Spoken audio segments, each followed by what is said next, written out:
சபையிலே தேவன் நமக்கு என்ன சித்தம் வைத்திருக்கிறார் என்பதை குறித்தும், தேவன் சபை மேல வச்சிருக்கிற நோக்கம் என்னது என்பதை குறித்தும், சபைக்குள் நாம் எப்படி இருக்க வேண்டும் என்பதை குறித்தும் தொடர்ச்சியாய் இனி பார்க்க போகிறோம். இந்த தெளிவான காரியங்கள் நம்முடைய வாழ்க்கையில வெளிப்படும் பொழுது கட்டாயம் நம்முடைய வாழ்க்கையில ஒரு சரியான சீர்திருத்தம் உண்டாகும் என்று நான் கர்த்தருக்குள் விசுவாசிக்கிறேன். அதனால்தான் நீங்கள் சபையிலே நீங்கள் யார் என்று சொல்லி தேவன் இந்த தலைப்பை கொடுத்து நம்மோடு கூட பேசி வருகிறதுக்காக நான் தேவனை ஸ்தோத்திரிக்கிறேன்.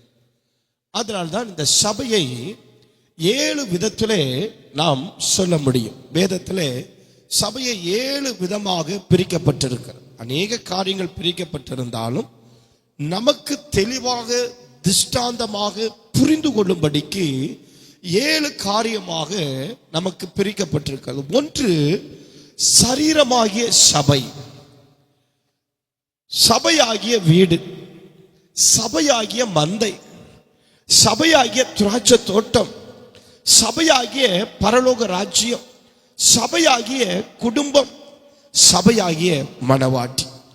இப்படியாக 7 காரியமாக பிரித்து தேவன் நமக்கு ஒவ்வொன்றாக வேத வாக்கியங்களை நமக்கு விளக்கி சொல்லி வருகிறதுக்காக நான் தேவனை ஸ்தோத்தரிக்கிறேன்.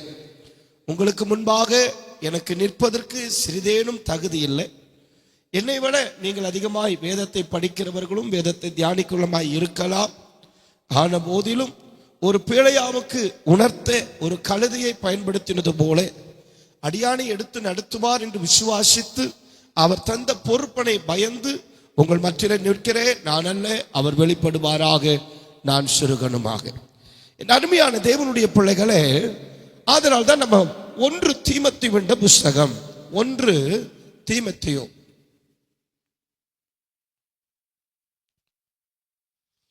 3வது அதிகாரம் 15-16 வசனங்களை நாம் முன்னிட்டு இந்த வேத பாடத்துக்குள்ள நம்ம உள்ள போறோம். 1 தீமோத்தேயு 3வது அதிகாரம் 15வது வசனத்தை முன்னிட்டு நாம் வேத பாடத்துக்குள்ள போயிட்டோம். வாசிங்க. தாமதிப்பேனாகில் தேவனுடைய சபையிலே நடக்க வேண்டிய வகையை, தேவனுடைய சபையிலே நடக்க வேண்டிய வகையை நீ அறியும்படி இவைகளை நான் உனக்கு எழுதுகிறேன். இங்க அப்போஸ்தலனாகிய பவுல் தன்னுடைய ஆவிக்குரிய மகனாகிய அவன் இருதயத்திற்கு ஏற்றவனாகிய தீமோத்தேயுவுக்கு பவுல் ஒரு கடிதத்தை எழுதுகிறார். என்ன எழுதுகிறார்? நீ சபையில நடக்க வேண்டியவைகளை நீ அறிய வேண்டும். இன்னைக்கு நிறைய பேருக்கு இந்த அறிதல் என்கிற பகுதி ஸ்தம்பிச்சு கிடக்கும். அறிதல் அப்படிங்கிற வார்த்தைக்கு கற்றுக்கொள்ளுதல், படிப்பித்தல், படிக்க அப்படின்னு அதுக்கு நிறைய அர்த்தங்கள் கொடுக்கப்பட்டிருக்கிறது. ஆனா நிறைய பேருக்கு அறிகிறதுல விரும்ப மாட்டாங்க. நான் ஏன் அறியணும்? ஏன்னா இவர்கள் எதை அறியணுமோ அதை அறிய மாட்டாங்க. ஆனா எதை அறியக்கூடாதோ அதையெல்லாம் அறிவாங்க. இங்க இருக்கிற இன்னைக்கு மிகப்பெரிய ஒரு பிரச்சனை என்ன தெரியுமா?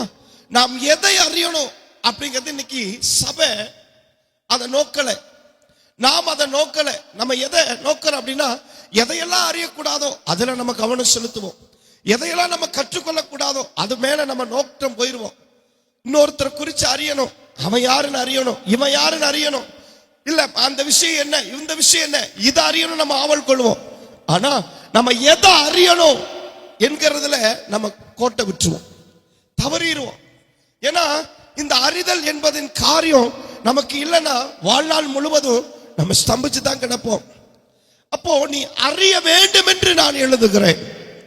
அதனால்தான் நானும் உங்களுக்கு பரிசுத்த ஆவியிலே நிரம்பி தேவனுக்கு முன்பாக பயந்து என்னை தாழ்த்தி சொல்லுகிறேன். நீங்க அறிய வேண்டும், நாம் அறிய வேண்டும் என்பதற்காகத்தான் இந்த பாடத்தை தேவன் எடுக்கிறார். ஒவ்வொரு காரியமும், ஒவ்வொரு காரியத்தின் கடைத்தொகையும் நாம் வளரணும், நம்ம பலப்படணும், நம்ம குடும்பம் பலப்படணும், நம்ம சபை பலப்படணும், தேவ சித்தத்தை அறிந்து நம்ம செய்யணும். அதுக்காகத்தான் நாம் பல விதங்களிலே போராடுகிறோம். அதற்கு இடம் கொடுத்தவர்கள், கீழ்ப்படிந்தவர்கள் பலப்படுறீங்க. கர்த்தருக்கு ஸ்தோத்திரம். அப்போ நம்ம பார்த்தோம், இந்த சபை யாருடையது அப்படின்னு பார்த்தா தேவனுடையது. ஆமென் சொல்லுங்க. இந்த கல்லின் மேல என் சபையை கட்டுவேன்.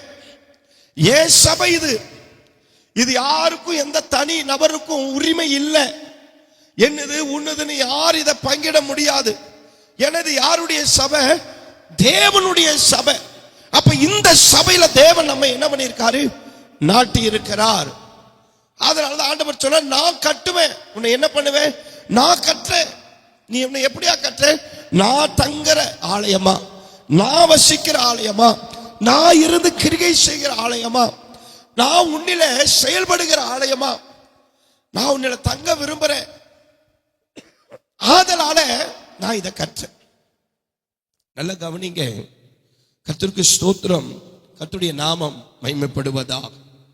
அப்போ ஒரு விஷயத்தை நீங்க அறியுங்க, நம்ம சபையில கர்த்தருக்கு ஸ்தோத்திரம், கர்த்தருடைய நாமம் மகிமைப்படுவதாக நம்ம அறியணும். எதை அறியணும்? இங்க பவுல் சொல்றாரு, எதை அறியணும்? நீ நடக்க வேண்டிய வழி. என்ன நடக்கிறது? சபையில நீ நடக்கிறது எப்படி? பவுல் அதிகமா அறிவீர்களா அறிவீர்களா அறிவீர்களான்னு பல முறை சொல்லியிருக்காங்க. கர்த்தருக்கு சித்தமான அந்த அறிவீர்களாங்கிறத குறித்து நம்ம பார்ப்போம். அப்போ இங்கே நாம் அறியணும். எதை அறியணும் அப்படின்னா, நீ சபைக்குள்ள தேவன் உன்னை கொண்டு வந்துட்டார், உன்னை சபையில கொண்டு வந்து நாட்டிட்டார், உன்னை ஒரு சபையில தேவ சித்தத்தின்படி கொண்டு வந்துட்டார். அப்போ நீ அங்க எப்படி நடக்கணும் அப்படிங்கறத பவுல் சொல்றார். நீ எப்படி நடக்கணும்? அப்ப நீங்க புரிஞ்சுக்கிடுங்க, நீ நடக்கணும் அப்படின்னாலே ஓ விருப்பம் அங்க செத்தாச்சுன்னு அர்த்தம். ஒரு சபைக்குள்ள நீ நாட்டப்பட்டுட்ட, ஒரு சபைக்குள்ள நீ வந்துட்ட, தேவன் உன்னை கொண்டு வந்துட்டார், அந்த ஜீவனுள்ள சபையில நீ உண்டாக்கப்பட்ட, தேவன் உன்னை இணைச்சிட்டார் அப்படின்னா நீ ஓ இஷ்டத்தின்படி நடக்க முடியாது. ஓ விருப்பத்தின்படி நீ என்ன பண்ண முடியாது? நடக்க முடியாது. அப்போ நீ என்ன பண்ணணும்? சபைக்குன்னு ஒரு சட்டம் இருக்கு, சபைக்குன்னு ஒரு ஒழுங்கு இருக்கு. சபை எப்படி அது இயங்கணுமோ அப்படிங்கறத தேவன் திட்டம் வச்சிருக்கிறார். அப்படித்தான் சபை இயங்கணும். இல்லாவிட்டா அது சபை இல்லை, அது தேவனுடைய சபை இல்லை, தேவன் ராஜரீகம் பண்ற சபை இல்லை, தேவன் ஆளுகிற சபை இல்லை. அதனால்தான் கொரிந்து சபைக்கு பவுல் எழுதும் பொழுது இப்படியா சொல்லுகிறார். நேற்று தினத்துல பார்த்ததுதான், ஆனாலும் இன்றைக்கு இன்னும் தெளிவாய் பார்க்க தேவன் உதவி செய்வார். 1 கொரிந்தியர் 12வது அதிகாரம், நீங்க 12 வாசிச்சு பாருங்க. அதிலிருந்து அங்க வேதம் சொல்லுது, அங்கே சபையை குறித்து சரீரத்துக்கு ஒப்பிட்டு சொல்றார். அப்ப நான் இன்னைக்கு ஒரு தலைப்பு கொடுக்கிறேன், சரீரமாகிய சபை. என்ன தலைப்பு? சரீரமாகிய சபை.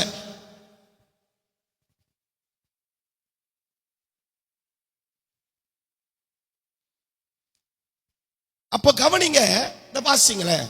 எப்படி என்றால், சரீரம் ஒன்று, சரீரம் ஒன்று, அதற்கு அவயவங்கள் அநேகம், அதுக்கு அவயவங்கள் அநேகம்.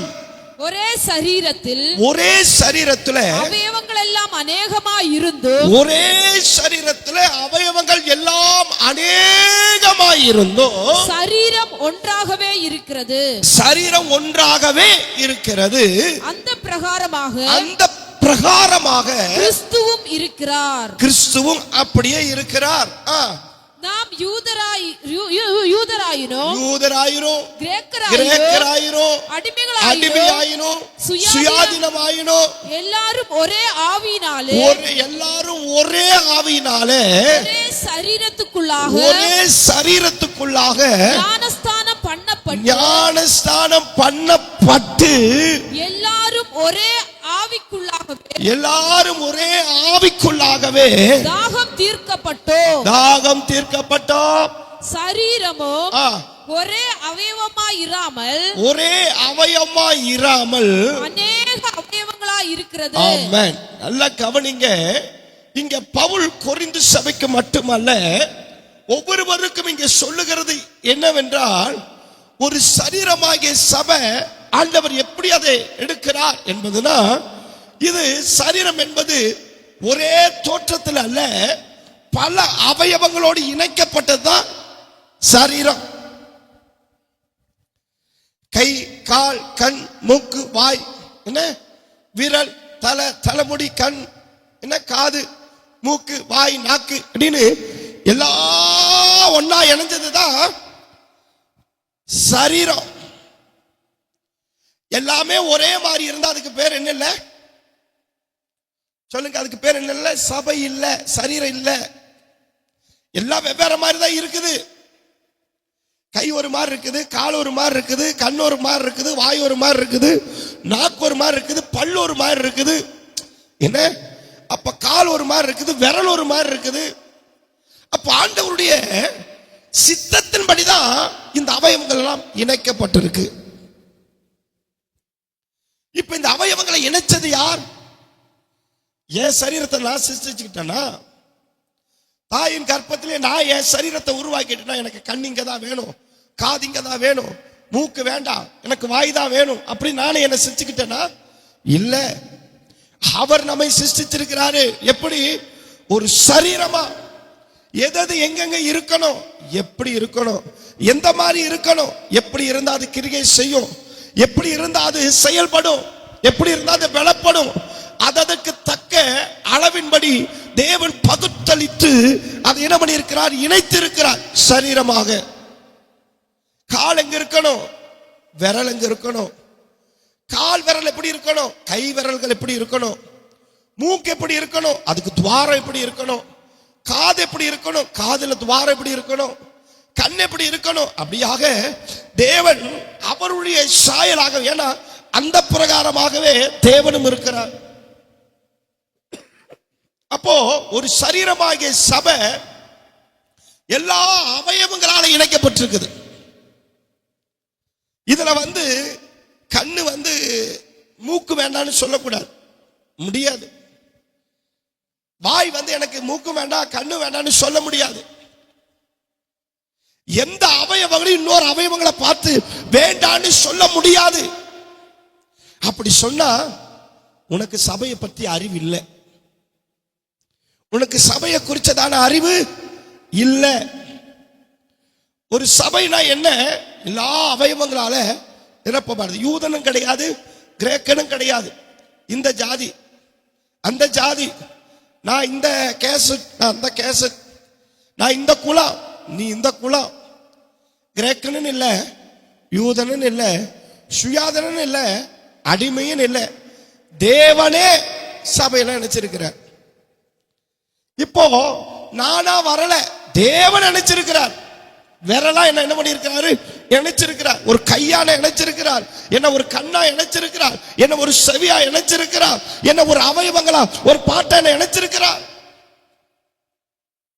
இதுல கனத்துக்குரியதும் இருக்குது, கனவீனத்துக்குரியதும் இருக்குது.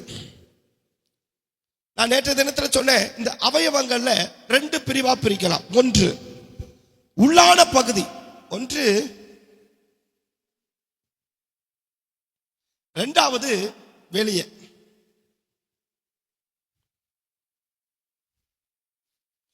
இந்த உள்ள வெளியே, நமக்கு வெளியே இருக்கிற அவயவங்கள் தான் நமக்கு தெரியுது, உள்ள இருக்கிறது நமக்கு என்ன பண்றது இல்ல, தெரியறது இல்லை. ஆனா இதுல கனத்துக்குரியதும் இருக்குது, கனவீனத்துக்குரியதும் இருக்குது. அப்போ கனத்துக்குரியது கனவீனத்தை பார்த்து வேண்டான்னு சொல்ல முடியாது. கனத்துக்குரியதுதான் சொல்லுங்க. இந்த அவயவங்கள்ல கனத்துக்குரியது இருக்குது, அதே போல கனவீனத்துக்குரியதும் இருக்குது, பலமுள்ளதும் இருக்குது, பலகீனம் உள்ளது இருக்குது. அதாவது பலமுள்ளது பார்த்து பலகீனத்தை என்ன பண்ணக்கூடாது, வேண்டான்னு சொல்ல முடியாது. அப்படி சொன்னா உனக்கு சரீரமாகிய சபையை குறிச்ச ஒரு அறிவு இல்லை. அப்படி நீ நினைச்சா கூட உனக்கு தேவனை பற்றின அறிவு இல்லை. இன்னைக்கு ரொம்ப தெளிவா கேளுங்க. ஏன்னா இந்த சரீரமாகிய சபை, அடுத்தது குடும்பமாகிய சபை, மந்தையாகிய சபை, திராட்சை தோட்டமாகிய சபை, ராஜ்யமாகிய சபை, மனவாட்டியாகிய சபை, அப்படிங்கிற வீடாகிய சபை, ஒவ்வொன்னா பார்க்க போறோம். இந்த சரீரத்தை நம்ம ரொம்ப தெளிவா நம்ம பார்க்கணும். இது ரொம்ப முக்கியம். அப்ப வேதம் சொல்லுது, இந்த சரீரமாகிய சபையை சிருஷ்டித்தது தேவன். ஆமென் சொல்லுங்க. வேதம் சொல்லுகிறது, ஆதியாகமத்துல நீங்க வாசிச்சு பார்த்தீங்கன்னா, மனிதனை 2 நாளா எனக்கு உடம்பு சரியில்லை, ரொம்ப முடியலை. ஆனாலும் பிரேயரை விடக்கூடாதுங்கிறதுக்காக நான் வரேன். தேவன் என்னை பலப்படுத்துவாராக. Praise the Lord. அங்கே மனிதனை தேவன் சிருஷ்டிக்கிறார். எப்படி சிருஷ்டிக்கிறாருன்னா, பிளான் இல்லாம சிருஷ்டிக்கல, ஏதோ வரட்டும் அப்படின்னு இல்லை. ஒவ்வொரு அவயவங்களையும் அவர் பார்த்து பார்த்து, எப்படியா தம்முடைய சித்தத்தின்படி. உன்னை மட்டும் புரிஞ்சுக்கிடுங்க, என்னை ஆண்டவர் இந்த சபைக்கு கொண்டு வந்தது அவர் சித்தத்தின்படி கொண்டு வந்திருக்கிறார். இந்த பெந்தகோஸ்தே மகிமையின் அப்போஸ்தல சபை ஏன் விருப்பத்துல வரல. ஏங்க, இந்த சபையில பிரசங்கம் நல்லா இருக்காமாங்க, இந்த சபைக்கு போனா தீர்க்க தரிசனம் சொல்றாங்களாமாங்க, இந்த சபைக்கு போனா வியாதி குணமாகுதாமாங்க, இந்த சபைக்கு போனா அற்புதம் நடக்குதாமாங்க, இந்த சபைக்கு போனா குடும்ப ஆசீர்வாதமா இருக்குதாமாங்க, இந்த சபைக்கு போனா ஊழியக்காரங்க உங்களுக்காக உத்தரவாதம் பண்றாங்களாமாங்க, இந்த சபைக்கு போனா நம்ம எதுன்னு சொல்லிடுறாங்களாமாங்க, சில கட்டுகள்லாம் உடைக்கிறாங்க, பிசாசெல்லாம் துரத்துறாங்க. அப்படி நீ வரல. ஒருவேளை அப்படி வந்திருந்தாலும் அதுவும் தேவ திட்டம் தான். மோசே அந்த நெருப்பு எரிகிறதை, அக்கினி எரிகிறதை காண வந்தான். அவன் அங்க இருக்கிறதுக்கு வரல, அந்த அக்னியோட உறவாட வரல, அந்த அக்னியோட வாழ வரல. அவன் வந்தது எதுக்கு வந்தான்? அற்புதத்தை பார்க்கணும் தான் வந்தான். அந்த அற்புதம் தான் உன் வாழ்க்கையில ஒரு திருப்பு முனை. அந்த அற்புதம் தான் உன்னை தேவ சித்தத்துக்கு கொண்டு வந்த ஒரு திருப்பு முனை. அந்த அற்புதம் தான் உன்னை தேவனோட இணைக்கிறதுக்கு வந்த ஒரு பெரிய திருப்பு முனை. அதுதான் உன் வாழ்க்கையில வந்த பெரிய ரெவலேஷன், பெரிய ரிவைவல். I can't say. உண்மை.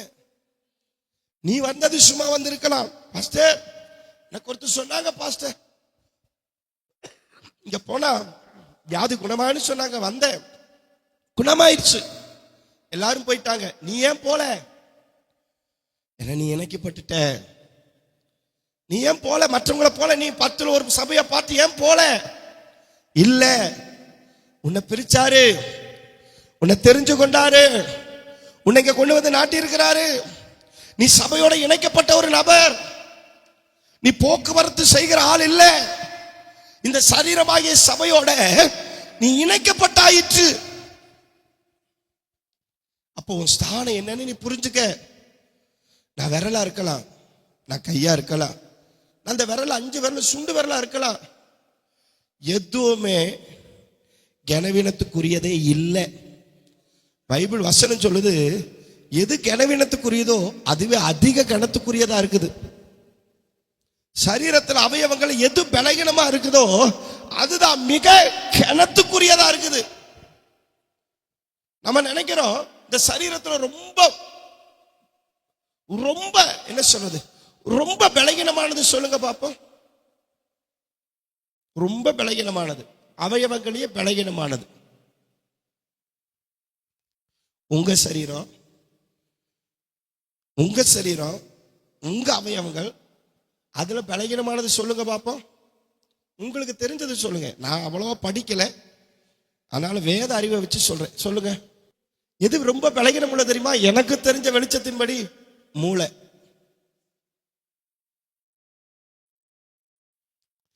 நம்ம சரீரத்திலேயே ரொம்ப பலகீனமானது எது தெரியுமா? தெரியுமா உங்களுக்கு? தலையில் இருக்குது பாத்தீங்களா, மூளை பகுதி. அதுதான் ரொம்ப பலகீனம் உள்ளது. ஆனா அதுதான் எல்லாவற்றை பார்க்கலும் கனம் உள்ளது. தலையிலேயே ரொம்ப, நம்ம சரீரத்திலேயே ரொம்ப பலகீனமானது எதுங்கிறீங்க? ஒரு சின்ன தலை கவசம், உயிர் கவசம். அவன் மண்டைக்கு முக்கியத்துவம் கொடுக்கல, உள்ள இருக்கிற மூளைக்கு முக்கியத்துவம் கொடுக்கிறான். ஏன்?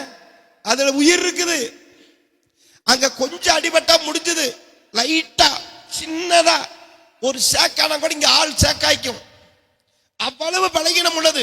ஆனா அதுதான் உன்னை நடத்துது, அதுதான் நம்மளை நடத்துது. நம்ம குழந்தைகளை கூட பின்னாடி அடிச்சா ஏய் அடிக்காத, ஏன் அடிக்காத? மூளை குழம்பிடும்.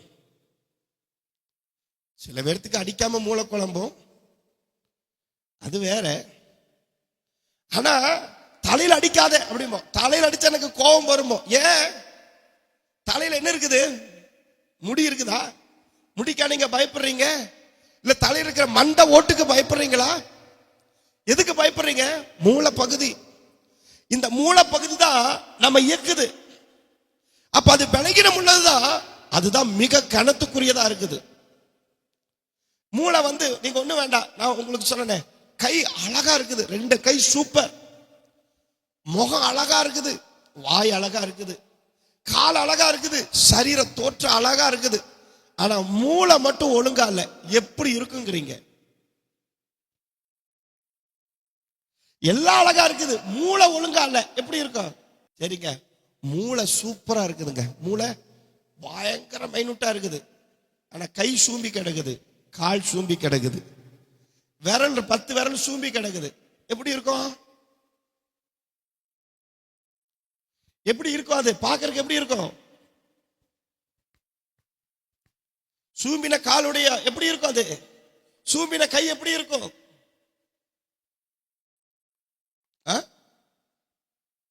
எப்படி இருக்கும்? எனக்கு புரியல, நீங்க சொல்றது எனக்கு கேட்கல. எப்படி இருக்கும்? அது பார்க்கறதுக்கு எப்படி இருக்கும்? அவ்வளவு லட்சணமா இருக்கும். சரிங்க, கை நல்லா இருக்கு, மூளை நல்லா இருக்கு, கால் நல்லா இருக்குது. ஆனா என்ன சொல்றது, வயிற்றுக்கு உள்ள இருக்கிற நிறைய பலகீனமான என்ன இருக்குது, அவயவங்கள் இருக்குது. அதுல ஏதாயிலும் கெட்டு போச்சு, ஒரு அடி எடுத்து வைக்க முடியாது உன்னால. அப்போ சரீரத்துல இது வேணும் இது வேண்டாம் நான் எதையுமே சொல்ல முடியாது. ஏன்னா இணைச்சது தேவன். நான் இன்னைக்கு இயங்குறேன்னா எல்லாம் சரியா இயங்குறதுனால தான் நான் இயங்குறேன். எனக்கு இப்போ சரீரத்தில் இருக்கிற ஒரு நரம்புல பிரச்சனைனா என்னால இங்க நிக்க முடியாது. இல்ல என் சரீரத்துல ஒரு அவயவங்களை பாதிக்கப்பட்டுட்டா என்னால நான் இப்படி பேச முடியாது. என்னால அது என்ன பண்ண முடியாது, பேஸ் பண்ண முடியாது. அந்த வலி என்னால என்ன பண்ண முடியாது, தாங்க முடியாது. அப்ப ஆண்டவர் எப்படி சிருஷ்டிச்சிருக்கிறார் இந்த சரீரத்தை? அப்படி சிருஷ்டிப்பின் கிரியை என்ன, சிருஷ்டிப்பினுடைய கிரியைகள் என்ன, எப்படி படைச்சிருக்கிறார் தெரியுமா? இந்த சரீரத்தை தலையோட இணைச்சு படைச்சிருக்கிறார். எதோட இணைச்சிருக்கிறாரு? தலையோட இணைச்சிருக்கிறார். இப்ப இணைச்சவர் எப்படின்னா, இந்த தலை சொல்லுது பாத்தீங்களா, எனக்கு கை என்ன செய்யணும், கால் என்ன செய்யணும், விரல் என்ன செய்யணும், என் வாய் என்ன பேசணும், இந்த கண் எதை பார்க்கணும், எதை பார்க்க கூடாது, என் நாவு எதை பேசணும், எதை பேசக்கூடாது, நான் எது எப்படி நடக்கணும், எப்படி நடக்க கூடாது, எல்லா சிஸ்டமும் எங்க இருக்குன்னா என் தலையில தான் இருக்குது. என் தலை என்ன சொல்லுதோ அதன்படிதான் இந்த அவயவங்கள் என்ன பண்ணுது, செயல்படுது. எத்தனை பேர் ஏற்றுக்கிறீங்க? இல்ல எனக்கு அப்படித்தான். உங்களுக்கு கை மட்டும் தனியா இயங்குதா? சரி, தலையில்லாம நீங்க மட்டும் வெறும் முண்டமா நிக்கிறீங்க. உங்க வீட்டுக்காரர் முன்னாடி போய் தலையில்லாம நிக்கிறீங்க. உங்க வீட்டுக்காரு அம்மணி அப்படின்னு சொல்லுவாரா? எப்படி இருக்காது, வேற மாதிரி இருக்கும்.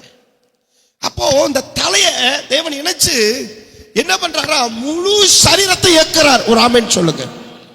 அப்போ உங்களுக்கு புரியும்படி சொல்றேன், இந்த சரீரமாகிய சபையை நடத்துறது யார் அப்படின்னா நான் இல்ல, நீங்க இல்ல, அவயங்கள் எது இல்ல, தலையாகிய கிறிஸ்து தான் சபையை நடத்துகிறார். யார் சபை நடத்துறா? தலையாகிய கிறிஸ்து. இந்த சரீரத்துக்கு ஒரு 5 பொறுப்பு இருக்கு. நான் வர்ற நாட்கள்ல சொல்றேன், இந்த சரீரத்துக்கு 5 பொறுப்பு இருக்கு, 5 கடமை இருக்கு. அப்போ இந்த தலை என்ன சொல்லுதோ அதுதான் என் கை என்ன பண்ணுது, செயல்படுது. எப்படி செயல்படுது?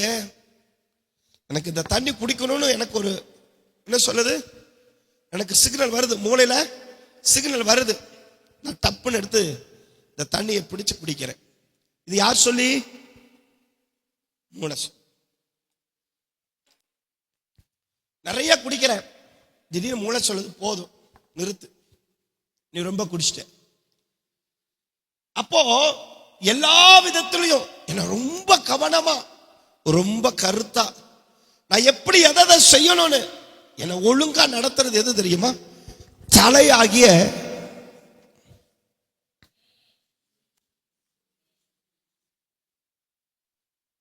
அப்போ நீங்க ஒரு விஷயத்தை புரிஞ்சுக்கணும், தலையை பார்த்து கை என்ன பண்ணிடக்கூடாது. கை தலையை பார்த்து என்ன பண்ணக்கூடாது. நீர் என்ன தப்பு தப்பா சொல்றீர், நீர் என்ன தப்பு தப்பா செய்கிறீர், நீர் என்ன தப்பு தப்பா நடக்கிறீர்னு என்ன பண்ணிடக்கூடாது. கூடாதுல்ல, முடியாது. நான் உங்களுக்கு உயிருள்ள ஜீவனுள்ள சபைக்கும் ஜீவனில்லாத சபைக்கும் உங்களுக்கு நான் வித்தியாசத்தை சொல்றேன், கவனமா கேளுங்க. இந்த சரீரத்துல ஜீவன் இருக்கு அப்படிங்கிறதுக்கு அடையாளம் என்னுடைய என்ன சொல்றது, என் சிந்தை சொல்றது, என் கை என்ன பண்ணுது எனக்கு புரியுது, என் கைக்கு புரியுது. இந்த கைக்கு யார் சொல்றா? இந்த கைக்கு யார் சொல்றா? ஹல்லேலூயா. எப்படி சொன்னீங்க? உங்க வாய் எப்படி பேச்சு? ஹல்லேலூயா எப்படி சொன்னீங்க? உங்ககிட்ட ஆவியான வந்து டேய் ஹல்லேலூயா சொல்ல சொல்லிட்டாரு, நீ சொல்லுன்னு யாராவது உனக்கு சொன்னாங்களா? ஆமென். உனக்கு எப்படி ஆமென் நீ சொன்ன? யாராவது உனக்கு பக்கத்துல பாஸ்டர் ஆமென் சொல்லிட்டாரு நீ சொல்லுன்னு உனக்கு யாராவது காதுல சொன்னாங்களா? இல்ல. அப்ப நம்முடைய மூளைய, நம்முடைய சிந்தை ஆண்டவர் எப்படி நடத்துறான்னு உங்களுக்கு புரியுமா? எப்படி நடத்திட்டு இருக்கிறான்னு உங்களுக்கு விளங்குமா? அப்போ ஒரு சின்ன விஷயத்தை கூட இந்த மூளை அக்செப்ட் பண்ண முடியும், ஏற்றுக்க முடியும், ஏற்று அதன்படி நடக்க முடியும். ஒண்ணு வேண்டாம், இந்த சரீரத்துல ஒரு ஓரத்துல என் கையில ஒரு கொசு உட்காருது, எனக்கு தெரியுது, எனக்கு தெரியுது. அது கடிக்க வேண்டாம், உட்கார்ந்தாலே தெரியுது. அந்த உணர்வுகளை தர்றது யாரு? அந்த உணர்ச்சிகளை தர்றது யாரு? இப்ப என்ன தொடுறாங்க, ஒருத்தர் தொடுறாங்க, எனக்கு தொட்டது யாருன்னு தெரியுது. தெரியுமா தெரியாதா? நீங்க ஒரு டாக்டர் கிட்ட போனீங்கன்னா கிட்னி பார்ப்பாங்க. நமக்கு ஏதாவது ஸ்ட்ரோக் வந்துருச்சு, ஏதாவது சரீர அவைகளை இயங்கல அப்படின்னா முதல்ல என்ன பண்ணுவாங்க?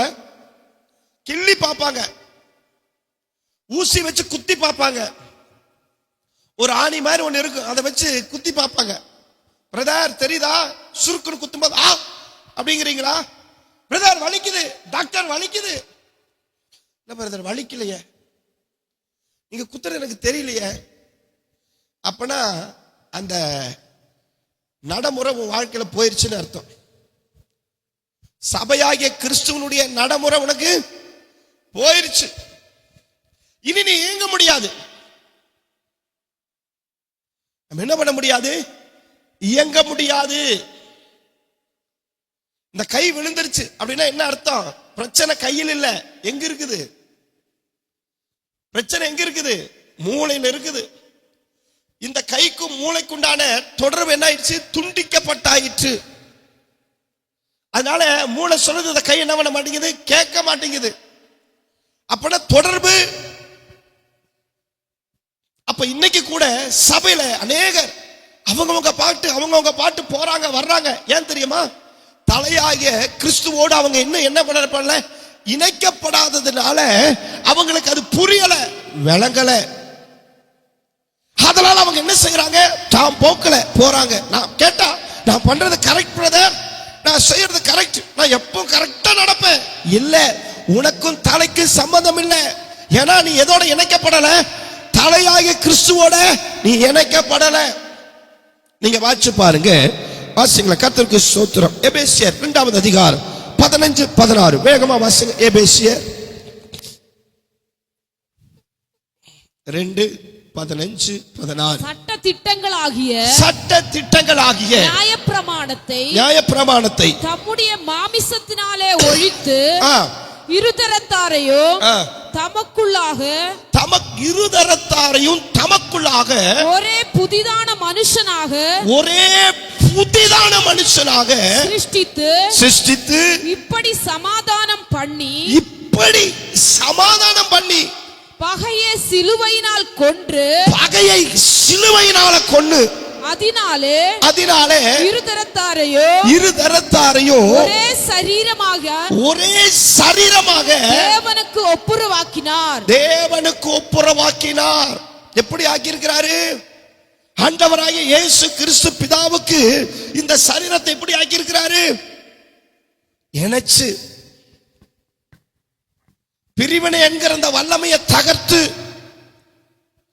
நான் நீங்கிறதெல்லாம் உடைச்சு அவர் தன்னுடைய சொந்த ரத்தத்தை சிந்தி தன்னுடைய ஜீவனை கொடுத்து இந்த சரீரத்தை ஒன்னா இணைச்சிருக்கிறார்.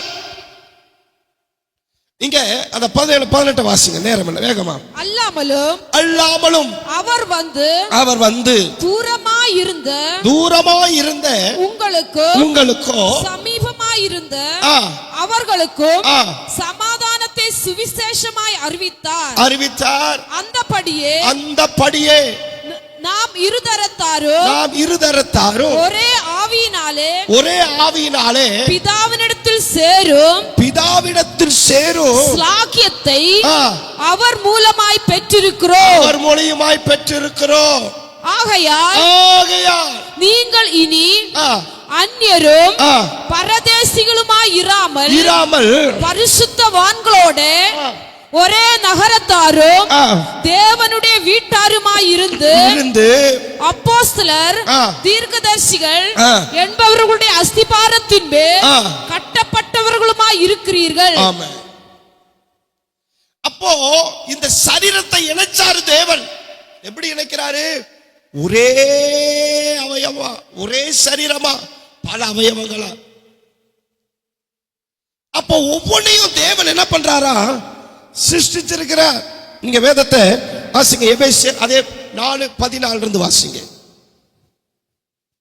அவராலே சரீரம் முழுவதும் அதற்கு உதவியாயிருக்கிற சகல கணுக்களினாலும் இசையாய் கூட்டி இணைக்கப்பட்டு ஒவ்வொரு அவயவமும் தன் அளவுக்கு தக்கதாய், எப்படிங்க? தன் அளவுக்கு தக்கதாக கிரிகை செய்கிறபடியே அது அன்பினாலே தனக்கு பக்தி விருத்தி உண்டாகிறதுக்கு ஏதுவாக சரீர வளர்ச்சியை உண்டாக்குகிறது. ஆதலால்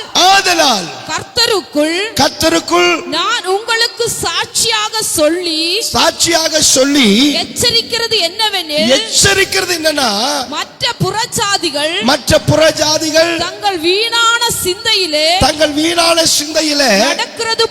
நடக்கிறது போல நீங்கள் இனி நடவாதிருங்கள். 17 வரல மட்டும் வாசி. அப்போ ஒரு விஷயத்தை நீங்க கவனிங்க. இந்த சபையாகிய சரீரத்தை தேவனே இணைக்கிறாரு. என்னன்னு இணைக்கிறாரு? நான் யாரா இருக்கணும்னு தேவன் தீர்மானிச்சாரோ அதன்படி இணைக்கிறார். ஒருவேளை நான் கண்ணா இருக்கிறேன்னு வைங்களேன், இன்னும் கையா ஒரு வாயா இருக்கிறாருன்னு வைங்களேன், இங்க இருக்கிறவங்க ஒருத்தங்க கையா இருக்கிறீங்க, ஒருத்தர் விரலா இருக்கிறீங்க, ஒரு சில பேர் என்ன சொல்றது, ஒவ்வொரு அவயம் காலா இருக்கிறீங்க, ஒவ்வொரு அவயமா இருக்கிறீங்க. ஆனா இது அதன் இடத்துல நிறுத்தப்பட்ட ஸ்தானத்துல அதனுடைய வேலையை சரியா செய்யணும். அதுக்கு தான் ஆண்டவர் சிருஷ்டிச்சிருக்கிறார். நான் இன்னொன்னு சொல்றேன், வாய் செய்யற வேலை கை செய்ய முடியாது. வாய் செய்யற வேலை கை செய்ய முடியாது. ஆனா கைக்கு ஆசை, வாயா இருந்தா நல்லா இருக்குமே. அதே போல வாய் கை செய்யற காரியத்தை செய்ய முடியாது, கை செய்யறத கால் செய்ய முடியாது. அப்போ நம்முடைய வாழ்க்கையில தேவன் எப்படி சிருஷ்டித்திருக்காருன்னா, அவர்களுக்கு பகுந்து அழைக்கப்பட்ட அந்த கிருபையின்படி, அந்த ஈவன்படி தான் தேவன் நம்மளை இணைச்சிருக்கிறாரு. இதுல நான் பெரிய கண்ணு தான் பெருசு. சரி, கண்ணு இருக்கு, சரீரம் இல்லைன்னு எங்க போக? சரி, கண்ணு இருக்கு, கால் இல்லைன்னு எப்படி நடக்க? சரி, கால் இருக்கு, கை இருக்கு, கண்ணு இல்லைன்னா என்ன பண்ண?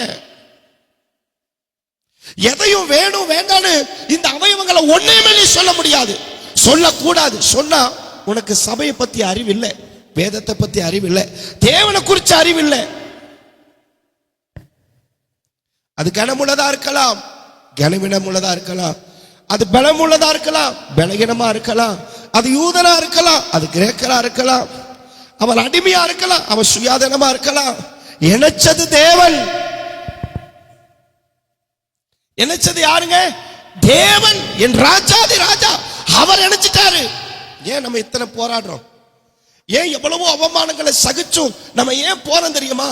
எனக்கு புரியும். இணைச்சது கர்த்தர், இணைச்சது கர்த்தர். அப்போ நான் உங்களுக்கு ஒரு விஷயத்தை சொல்றேனே, ஒரு நரம்பு, நீங்க ஒரு நபர்னு வைங்களேன், நீங்க ஒரு நபர்ல ஒரு நரம்பு பகுதி பலகீனமா இருக்குது, நீங்க என்ன ஆயிடுவீங்க தெரியுமா?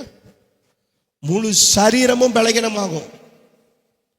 சபைன்னு என்னன்னு தெரியுமா? ஒரு சபையில ஒரு ஆள் பலகீனப்பட்டாலே முழு சபையும் பலகீனமாகும். ஒரு சபையில ஒரு கை, ஒரு நரம்பு, ஒரு கண் பலகீனமானால டோட்டலா பலகீனமாயிரும். ஒரு கார் இருக்குதுன்னு வைங்களேன், அந்த கார்ல இது வேணும் இது வேண்டாம் எதையுமே நீங்க சொல்ல முடியாது, எல்லாம் வேணும். அங்க கார் பக்கத்தில் மறைஞ்சிருக்கிற நிறைய ஃபேர் ஸ்பாக்ஸ் இருக்கு, இன்ஜின் இருக்கு, உள்ள பம்ப் இருக்கு, இன்னும் எவ்வளவோ இருக்கு, ஆயில் இருக்கு, எவ்வளவோ ஒயர் இருக்கு, எத்தனையோ இருக்குது. அவ்வளோ பெரிய காரு, ஒரே ஒரு ஒயர் துண்டிக்கப்பட்டுட்டா ஸ்டார்ட் ஆகாது. பல கோடி கொடுத்து நீ வாங்கலாம், 20 கோடி கொடுத்து வாங்கலாம், அதுக்கு பெட்ரோல் இல்லைன்னா ஓடாது. 100 ரூபாய் பெட்ரோல், அதுக்கு நீ ஊத்தலைன்னா ஓடாது. அப்போ சபைய தேவன் எப்படி வச்சிருக்கிறன்னா, எல்லா இயங்கணும். எப்படி இயங்கணும்? சரியா இயங்கணும். கை செய்ய வேண்டிய வேலையை கை கரெக்டா செய்யணும், கால் செய்ய வேண்டிய வேலையை கால் கரெக்டா செய்யணும், வாய் செய்ய வேண்டிய வேலை வாய் கரெக்டா செய்யணும், கண்ணு செய்ய வேண்டிய வேலையை அது கரெக்டா செய்யணும். ஒவ்வொரு அவயவங்களும் உள்ளான பகுதியில் இருக்கிற ஒவ்வொரு அவயவங்களும் அதன் வேலையை அதது சரியா செய்யணும். அப்பதான் நம்ம இந்த பூமியில வாழ முடியும். இல்லைன்னா நீ ஒரு அடி எடுத்து வைக்க முடியாது. இன்னைக்கு நிறைய பேருக்கு அது புரியல. நான் நினைக்கிறேன், ஏங்க எனக்கு இந்த இடது கை பிடிக்கவே பிடிக்காது பிரதர், எனக்கு இடது கை பிடிக்காது, இடது கை கண்டாலே பிடிக்காது. இங்க ஒரு நாளைக்கு இடது கை இல்லாம நீங்க வாழ்ந்து பாருங்க, ஒரு நாளைக்கு நீங்க இடது கை இல்லாம சிந்திச்சு பாருங்க எப்படி இருப்பீங்கன்னு. ஒரு சபைங்கிறது தேவன் எப்படி சிருஷ்டிச்சிருக்கிறார். நீங்க 1 கொரிந்தியர்ல நீங்க 12வது அதிகாரத்துல கீழுள்ள வசனங்கள் 14 வாசிச்சு பாருங்களேன். அங்க சொல்றாரு தேவன் எப்படி சிருஷ்டிச்சிருக்கிறார். வாசிங்களேன் வேகமா. காலானது நான் தலையாய் இராதபடியினாலே நான் சரீரத்தின் அவயவம் அல்ல என்று, அதனாலே அது சரீரத்தின் அவயமாய் இராதே. காதானது நான் கண்ணாய் இராதபடியினாலே நான் சரீரத்தின் அவயவம் அல்லவென்று, அதனாலே அது சரீரத்தின் அவயமாய் இராதோ. சரீரம் முழுவதும் கண்ணானால் செவி எங்கே? அது முழுவதும் செவியானால் மோப்பம் எங்கே? ஆமா, நான் உங்களுக்கு புரியும்படி சொல்லிட்டா, நீங்க என்ன மாதிரி என்ன நினைச்சாலும் ஆக முடியாது, நான் உங்களை மாதிரி என்ன நினைச்சாலும் ஆக முடியாது. என்ன மாதிரி நீங்க என்ன நினைச்சாலும் நீங்கள் ஆக முடியாது. அதே போல நானும் உங்களை மாதிரி நினைச்சாலும் ஆக முடியாது. ஆனா ஒண்ணு பண்ணலாம், என்ன தேவன் எப்படி அளந்து படைச்சாரோ அதுல நான் தேறினவனா மாறலாம், அதுல நான் பலமுள்ளவனா மாறலாம். அப்போ அதாவது காரியத்தை அதது புரிஞ்சு நடக்கணும். யோசிச்சு பாருங்க, ஒரு சபையில எல்லாருமே போதகரா இருந்தா யாருக்கு பிரசங்கம் பண்ணுவீங்க? நல்ல கீழே நீங்க வாட்சி பார்த்தீங்கன்னா தெரியும் அதுக்கு உண்டானது. எல்லாரும் அப்போஸ்தலர்களா? எல்லாரும் தீர்க்கதரிசிகளா? எல்லாரும் மெய்ப்பர்களா? ஆனா எல்லாரும் யாருப்பா? எல்லாரும் இருந்தா சபைங்க. ஒவ்வொருவனுக்கும் ஒவ்வொரு விதமா பகிர்ந்தளிக்கப்பட்டிருக்குது. இப்ப நான் சொல்றேன், நான் ஒருத்தன் மட்டும் நிக்கிறப்பா, நான் பாஸ்டுங்க, நான் மட்டும் தாங்க நிப்பேன், நீங்கெல்லாம் இல்லைன்னா நான் என்ன பண்ணேன்? எனக்கு நானே போச்சுட்டு உட்காந்துக்கிறதா? அதுக்கு பேர் சபையா? இல்ல. இந்த சபை பக்தி அடையணும், இந்த சபை கிரியை செய்யணும். இந்த சபைக்கு ஒரு 5 பொறுப்பு இருக்குது, இந்த சரீரத்துக்கு 5 பொறுப்பு இருக்குது. வர்ற நாட்களை பார்க்க போற அந்த 5 பொறுப்பு என்னன்னு. இன்னைக்கு சபையை குறிச்ச வெளிச்சம் நமக்கு தெரியாதனால ஒரு சபை அவன் சொந்த வீடு மாதிரி நினைக்கிறான். ஆட வந்த சொந்தக்கார வீடு மாதிரி ஆயிடுச்சு. விருப்பம்னா வரலாம், விருப்பம் வர வேண்டாம். பிடிச்சா வரலாம், பிடிக்கலன்னா வர வேண்டாம். என்ன இல்ல? அறிவு இல்ல. எந்த அறிவு இல்ல? சத்திய அறிவு இல்ல, தேவனை அறிகிற அறிவு இல்ல, சபை குறிச்ச அறிவு இல்ல, சபையின் நடத்திப்பு குறிச்ச அறிவு இல்ல. சபையில் ஒண்ணு சொல்லட்டா, ஏன் விருப்பம் ஒண்ணு இல்ல. இந்த ஊழியத்துல ஏன் விருப்பம் சொல்றதுக்கு ஒண்ணு இல்ல. இது நீங்க எத்தனை பேர் எப்படி எடுத்துக்கிறீங்களோ அது எனக்கு தெரியல. எடுத்தா பிழைப்பீங்க. இது சரியா வசனத்தின்படி எடுத்து உங்க ஜீவியத்தை கட்டினா பிழைப்பீங்க. இல்லைன்னா நீங்க நினைச்சுக்கலாம், நான் பண்றது கரெக்டுங்க, நான் பண்றது எல்லாம் சரிங்க பிரதர், நான் பண்றதெல்லாம் கரெக்ட். நீங்க வேணா வாசிச்சு பாருங்க. அதே எபேசியர் 5வது அதிகாரம் 23 வாசிங்களேன்.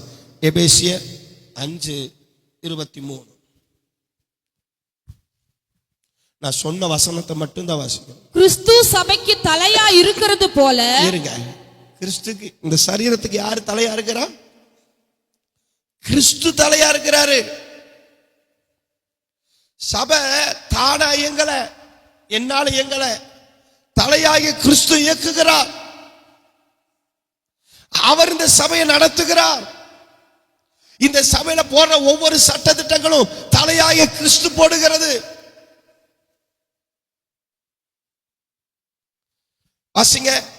கிறிஸ்து சபைக்கு தலையா இருக்கிறது போல புருஷனும் மனைவிக்கு தலையா இருக்கிறார்.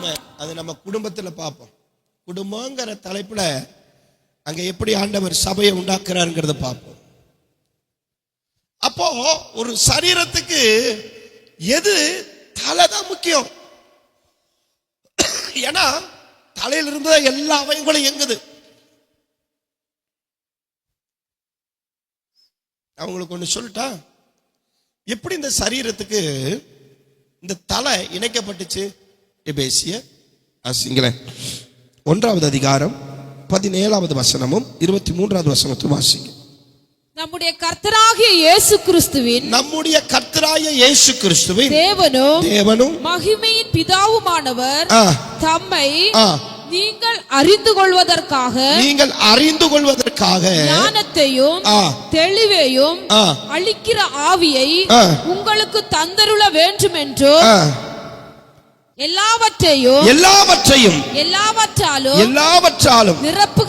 நிரப்புகிறவருடைய நிறைவான சரீரமான சபைக்கு என்னதுங்க? வாசிங்க. நிறைவான சரீரமாகிய எப்படி சபை எப்படி இருக்குது? நிறைவான சரீரமாகிய சபை.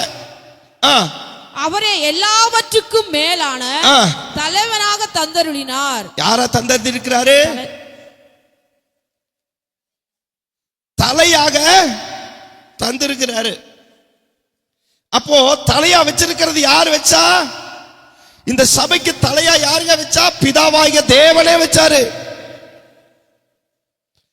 இப்போ ஆண்டவராகிய இயேசு கிறிஸ்துவ இந்த சபைக்கு தலையா வச்சது யாரு? பிதாவாகிய தேவன். அப்போ நான் உங்களுக்கு புரியும்படி சொல்றேன். இந்த சரீரத்தினுடைய தலையினுடைய பேச்ச கை கேட்கலன்னா யார் அசட்டை பண்ணுது? தலை அசட்டை பண்ணுது. தலையா வச்சாரல்ல, பிதாவை அசட்டை பண்ணுது.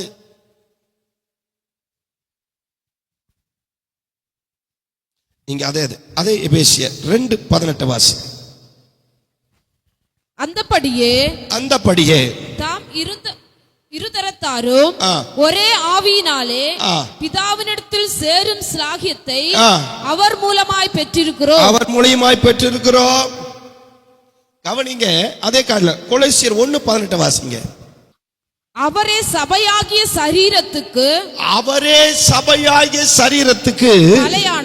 தலையானவர் எல்லாவற்றிலேயும் முதல்வராய் இருக்கும்படி அவரே ஆதியும் மரித்தோரில் இருந்து எழுந்த முதற் பேருமானவர். ஆமென். அப்போ அவர் தலையா இருக்கிறாரு. நான் உங்களுக்கு சில விஷயத்தை நீங்கள் இன்னும் ஆழமா புரியும்படி சொல்றேன். நீங்க சபையோட இணைக்கப்பட்டிருக்கிறீங்க. தலையாகிய கிறிஸ்துவுக்கு நீங்க கீழ்ப்படுகிறீங்க. அந்த தலையாகிய கிறிஸ்துவுக்கும் சரீரமாகிய இந்த சபைக்கும் தொடர்பு இருக்குங்கிறது எதை வச்சு தெரியுமா? இந்த தலை சொல்றத இந்த சரீரம் இயங்குது பாத்தீங்களா? அப்பவே நீங்க புரிஞ்சுக்கிடுங்க, இந்த தலையாகிய கிறிஸ்துவுக்கும் சரீரமாகிய சபைக்கும் ஒரு இணைப்பு இருக்கு. தலை சொல்றத கை கேக்குது, தலை சொல்றத கால் கேக்குது, தலை சொல்றத ஒவ்வொரு அவயவங்களும் செயல்படுது. அப்படின்னா இந்த சரீரம் எதோட இணைக்கப்பட்டிருக்குது? தலையோட இணைக்கப்பட்டிருக்குது. இல்ல தலை சொல்றது கைக்கு புரியல, எனக்கு புரிய மாட்டேங்குது பாஸ்டர், எனக்கு நான் அந்த கையை நான் தூக்கணும்னு நினைக்கிறேன், என் சிந்தை சொல்லுது, இந்த கையினால தூக்க முடியல பிரதர். இந்த கால் எனக்கு தலை சொல்லுது, நீ ஒரு எட்டு எடுத்து வைன்னு சொல்லுது, என்னால எடுத்து வைக்க முடியல பிரதர். அப்படின்னா சபை எப்படி இருக்கு தெரியுமா? ஊனமா இருக்குது. இந்த சரீரத்துல ஒரு அவயவங்க மிஸ்டேக் ஆனாலும் சபை ஸ்தம்பிக்குது. சபை என்ன பண்ணுதுங்க? நம்ம நினைப்போம், எங்க என் விருப்பங்க இப்படி இருக்கணுங்க, அப்படி இருக்கணுங்க. என் விருப்பம் இல்லை, உங்க விருப்பமும் இல்லை, யார் விருப்பமும் இல்லை. அப்ப இது யாருடைய சித்தம்? தேவன் தலையாகிய கிறிஸ்து அவர் என்ன சொல்றாரோ அதுதான் சரீரமாகிய சபை செய்யறதுக்கு தேவன் சிருஷ்டிச்சிருக்கிறார். இந்த சபையை தேவன் எதுக்கு உண்டாக்கியிருக்கார்? நான் சொல்றதை செய்யும், அதுக்கு தான் இந்த சரீரம். சபையை எதுக்கு வச்சிருக்கிறார்? தலை சொல்றதை சரீரம் செய்யும், நம்பி வச்சிருக்கிறார். இல்லைங்க, ஏன் இஷ்டப்படுதாங்க நடப்பேன்னா உங்களுக்கும் இந்த தலைக்கும் சம்பந்தம் இல்லை. இன்னும் நான் சொல்றேனே, இந்த ஒரு சுண்டு விரலுக்கு ஒரு ஊசி அல்லது நீங்க ஏதோ ஒன்று பண்றீங்க, சுத்தி அடிக்குது, முழு சரீரம் துடிக்குதா? முழு சரீரமும் துடிக்குதா? பதறுதா? நடுக்கம் வருதா? அந்த வலி வருதா? வேதனை வருதா? அப்பனா நீங்க தலையோடு இணைக்கப்பட்ட சரீரமாகிய சபையா இருக்கிறீங்கன்னு அர்த்தம். ஒரு சுண்டு விரலுக்கு அடிபடிச்சு, மீதி 4 விரலுக்கு அடி இல்லை. 4 விரலுக்கு என்ன இல்லை? அடி இல்லை. இந்த பக்கம் இருக்கிற 5 விரலுக்கு அடி இல்லை. இதுகளுக்கெல்லாம் பிரச்சனை இல்லப்பா, சுண்டு விரலுக்கு தான்ட்டு இது இதனுடைய வேலை செய்யுது, அது அதனுடைய வேலை செய்யுது. ஆனா சுண்டு விரல மட்டும் வலிக்குது, கண்டுக்காம விட்டுற முடியுமா? இல்ல, முழு சரீரம் ஸ்தம்பிச்சு அந்த ஒரு சுண்டு விரலுக்காக பரிதவிக்குது. அதுதான் தலையோடு இணைக்கப்பட்ட சபை. எவனுக்கோ என்னமோ நடந்ததுயா, நம்ம என்ன பண்ணுவான்? நம்ம மாட்டி சபைக்கு போவோம் பிரதர், முடிஞ்சுன்னு நம்ம வேலை முடிஞ்சுதா வந்துருவோம் பிரதர். போவோமா வருவோமா? உனக்கும் தலைக்கும் சம்பந்தம் இல்லை, உனக்கும் சபைக்கும் சம்பந்தம் இல்லை, உனக்கும் இந்த ஊழியத்துக்கு சம்பந்தம் இல்லை, உனக்கும் பரலோகத்துக்கும் சம்பந்தம் இல்லை, உனக்கும் நித்தியத்துக்கும் சம்பந்தம் இல்லை. ஏன்னா நீ தலையோட இணைக்கப்படலை. நான் இன்னும் ஆழமா சொன்ன நீங்க ரொம்ப கஷ்டப்பட்டுருவீங்க.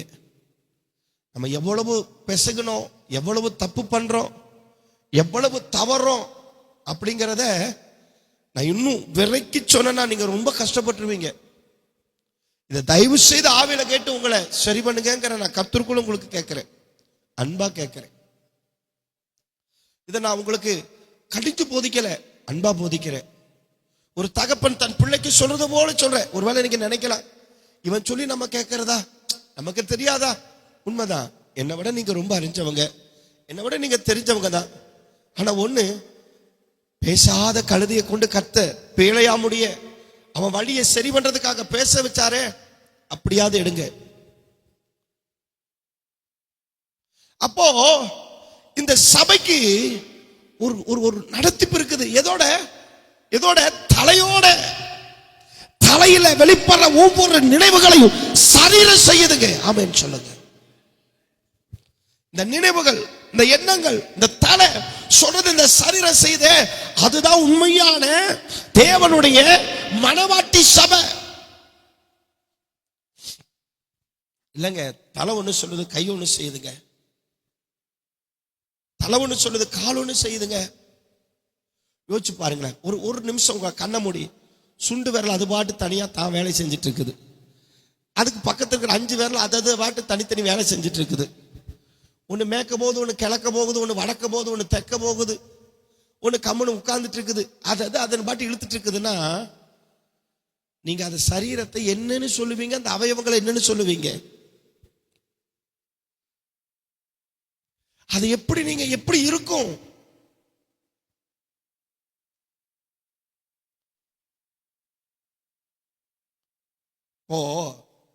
எனக்கு பசிக்குது, எனக்கு என்ன வருது? பசிக்குது. யார் சொல்றா? வயிறு சொல்லுமா? எனக்கு பசிக்குது, வயிறு சொல்லுமா? எனக்கு தெரியல. வயிறு பசிக்குதுங்கிறது எது சொல்லும்? வயிறு சொல்லுமா? இல்ல எனக்கு தெரியல, நீங்க சொல்லுங்க. இப்ப எனக்கு பசிக்குது, எனக்கு தாகமா இருக்குது. யார் சொல்றா? இல்ல எனக்கு உங்க சரீரம் தானே. நான் கேட்கிறேன், பக்கத்துல ஆளால் ஒரு என்ன சொல்லி இருக்கிறீங்க? ஒரு பிளாக்ஸ் வச்சு உட்கார்ந்து இருக்கிறீங்க. எதுக்கு பிளாஸ் வச்சு உட்கார்ந்து இருக்கிறீங்க? அது உங்களுக்கு தண்ணி வேணும்னு சொல்லுதா? வயிறு சொல்லுதா? உங்களுக்கு தண்ணி வேணும்னு சொல்லுதா? நான் கேட்கிற கேள்விக்கு பதில் சொல்லுங்க. உங்களுக்கு பசிக்குது, 8 மணி ஆனா பசிக்குது, கப்ப கப்ப கப்ப கப்பன்னு பசிக்குது. வயிறு சொல்லுதா? தலை சொல்லுதா?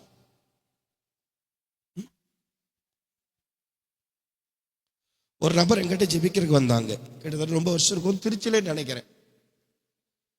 நல்ல ஒரு சகோதரி, நல்லா அழகா இருக்கிறாங்க. அவங்களுக்கு என்னன்னா, பசிக்கிறங்கிற எண்ணம் வராது அவங்களுக்கு. 10 நாள் ஆச்சு சாப்பிட்டு, அது மேல விருப்பமே இல்லை அவங்களுக்கு, சாப்பிடவே பிடிக்கல. ஆனா அவங்க பயங்கர பலகீனமாயிட்டே இருக்கிறாங்க. எங்க பிரச்சனை வந்துருச்சு? அந்த பசிக்குதுங்கிற அந்த உணர்வு என்ன ஆயிடுச்சு? செத்து போச்சு. நான் கேட்கிற, தாகம் உங்களுக்கு செத்து போனா, பசி செத்து போனா, இந்த விரலுடைய உணர்வுகள் உணர்ச்சிகள் செத்து போனா எப்படி இருக்கும்? நான் கேட்கிற கேள்விக்கு பதில் சொல்லுங்க. உங்க சரீரத்துக்குள்ள ஒரு கல்லை வச்சு கொட்டா கூட எந்த அவயங்களுக்கு வழியே இல்லைன்னா எப்படி இருக்கும்? ஒரு சபை ஆண்டவர் எப்படி தெரியுமா சரீரத்தை சிருஷ்டிச்சிருக்கார்? உணர்ச்சி வசமா சிருஷ்டிச்சிருக்கார், உணர்வு பூர்வமா சிருஷ்டிச்சிருக்கிறார். அதனாலதான் தேவன் உணர்வுள்ளவனை தேடுகிறார். உணர்வு, நமக்கு உணர்வு வேணும்.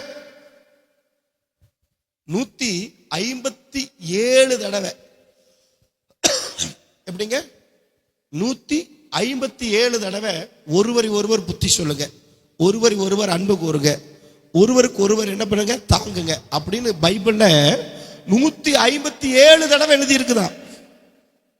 வேத பண்டிதர் சொல்றாங்க, ஒருத்தர் பலகீனத்தை ஒருத்தர் தாங்குங்க, ஒருத்தருக்கு ஒருத்தர் உதவி செய்யுங்க, ஒருத்தருக்கு ஒருத்தர் ஒத்தாசை பண்ணுங்க, ஒருவர் அன்பு கூறுங்க. இப்படி அந்த ஒருவருங்கிறது 157 தடவை பைபிள்ல வருது. அப்போ நீங்க ஒரு விஷயத்தை புரிஞ்சுக்கிடுங்க, இந்த சரீரத்தை உணர்வு பூர்வமா தான் சிருஷ்டிச்சிருக்கிறார். எப்பா, இந்த கை கொண்டு நடக்கும் பொழுது இது உணர்வு இல்லாம இருக்கிறது இல்ல, அடுத்த செகண்ட் போய் இந்த கையை பிடிக்குது, தாங்குது. ஐயோ படித்தேன், பரிதபிக்குது இந்த கை. யார் சொன்னா? இந்த கைக்கு யார் சொன்னது? அடிபட்டுக்குன்னு யார் சொன்னா? கையை பிடிச்ச, ஐயோ பிரதர் ரத்தம் வருது, வாய் கதறுது, கண்ணு கலங்குது, கண்ண தண்ணி வருது. அடிபட்டது கையில, ஆனா கண்ண தண்ணி வருது. எங்க கனெக்ஷன்? எத்தனை பேருக்கு புரியுது? இப்போ ஒரு நிமிஷம் கண்ணை மூடி பாருங்க, நம்ம எவ்வளவு தவறு செஞ்சிருக்கிறோம் சபையில. அறியாம நம்ம எவ்வளவு தப்பு பண்ணி இருக்கிறோம். ஒவ்வொரு அவயவங்களை தேவ சித்தத்தின்படிதான் கொண்டு வந்து இணைக்கிறார். அவன் அடிமையா இருக்கலாம், அவன் சுயாதனமா இருக்கலாம், அவன் யூதனா இருக்கலாம், அவன் கிரேக்கனா இருக்கலாம், அவன் எப்படி வேணாலும் இருக்கலாம். இந்த சரீரத்தோட இணைக்கும் பொழுது அவன் தலையினுடைய சொற்கு கேள்பட்டு அது அந்த நடத்திப்பு பட்டு அவன் மாறுவான்னு தேவன் நினைக்கிறார். அப்படிதான் சபை இருக்கணும். இல்ல பிரதர், அதெல்லாம் கிடையாது பிரதர், நான் பாட்டி சர்ச்சுக்கு வருவோம் பிரதர். இன்னைக்கு எல்லாம் சர்வசாதாரணமா சபைக்கு வராங்க. எனக்கு அது புரிய மாட்டேங்குது. எங்காவது போய் தனியா உட்கார்ந்து அழணும், கத்தணும்னு எனக்கு தோணுது. எங்காவது போய் உட்கார்ந்து அழலாமா, மனம் விட்டு வாயை திறந்து அழலாமா? சபையை பத்தி தெரியலையே இந்த ஜனத்துக்கு, சபைனா என்னன்னு புரியலையே, நம்ம எத்தனை சொன்னாலும் விளங்கலையே. எப்படி சொல்றது? இப்படி சொல்லலாமா, அப்படி சொல்லலாமா? சபைனா என்னன்னு தெரியாம போறாங்களே, கடைசியில வரிகளை எடுத்துக்கொள்ளாம போயிருவாங்களோ, இவ்வளவு நாள் பட்ட பிரயாசம் வீணா போகுமோ? வலிக்குது. எனக்கு அவ்வளவு சீக்கிரமெல்லாம் உடம்பு சரியாமலாம் போகவே போகாது. தேவனுக்கு முன்பாக பயந்து சொல்றேன். ஏதாவது இந்த மாதிரி ரொம்ப என் இருதயம் பாரப்பட்டதான் என் சரீரத்தில் ஏதாவது ஒரு பலகீனம். அப்போ ரொம்ப ரொம்ப வலியோட தான் நான் சொல்றேன். உங்களுக்கு சபையை பற்றி இன்னும் தெரியல. அதனாலதான் தீமோத்தேயுக்கு சொல்றாரு, நீ சபையில நடக்க வேண்டிய வழியை நீ அறியும்படி நான் உனக்கு எழுதுறேன். நீ சபையில யார்? இன்னும் நான் உனக்கு சொல்லட்டா, இருதயம், என் இருதயத்தை பத்தி உங்களுக்கு தெரியுமா? என் இருதயத்தை எத்தனை பேர் பார்க்குறீங்க? என் வயிற்றுக்குள்ள இருக்கிறது உங்களுக்கு தெரியுமா? அது என்ன கேட்டு நடக்குதா சொல்லுங்க. ஒவ்வொரு தடவை என்னை கேட்டு கேட்டு துடிக்கிட்டா வேண்டாமா, துடிக்கலாமா வேண்டாமா, இருதயம் அப்படி செய்தா? இல்ல, தேவன் அதுக்குன்னு ஒரு பொறுப்பை கொடுத்திருக்கிறார். நீ துடிச்சுக்கிட்டே இரு, நீ பம்ப் பண்ணிக்கிட்டே இரு. கல்லீரல் செய்கிற வேண்டிய வேலை, நுரையீரல் செய்கிற வேண்டிய வேலையை, சிறுகுடல் பெருகுடல் செய்கிற வேலையை, இதெல்லாம் வெளியே தெரியல, ஆனா எங்குது உங்களுக்கு தெரியாது. நீங்க நினைக்கிறீங்க கைதான் வேலை செய்யுது, கால் தான் வேலை செய்யுது, நான் தான் சபையில வேலை செய்யறேன், மீதியெல்லாம் சும்மா இருக்கிறான்னு. ஹலோ, உனக்கு தெரியாம இருதயம் ஏங்குறதுனால தான் நீயே வேலை செய்யற. உனக்கு தெரியாம அந்த கல்லீரல் வேலை செய்யறதுனாலதான் நீயே நிக்கிற. நம்ம கண்ணுக்கு தெரியாத எத்தனையோ பேர் பெரிய வேலையை செய்யறாங்க, நமக்கு தெரியறது இல்லை. அதனாலதான் நம்ம இயங்குறோம், அதனாலதான் நம்ம வாழ்றோம். நம்ம நினைக்கிற நாங்க எனக்கு கைங்க, நான் காலுக்கு, நான் வாய்ங்க இல்ல. வாய் ஏங்கணும்னா அதுக்குண்டான மூளை ஏங்கணும் உனக்கு. அதனால இன்னைக்கு நான் மனதார சொல்றேன், உள்ளத்தின் ஆழத்திலிருந்து சொல்றேன், மன வலியோட சொல்றேன், சபை மாறணும் நான் எதிர்பார்க்கிறேன். இந்த சரீரமா மாறணும். எப்படிப்பட்ட சரீரம்? மகிமையுள்ள சரீரமா,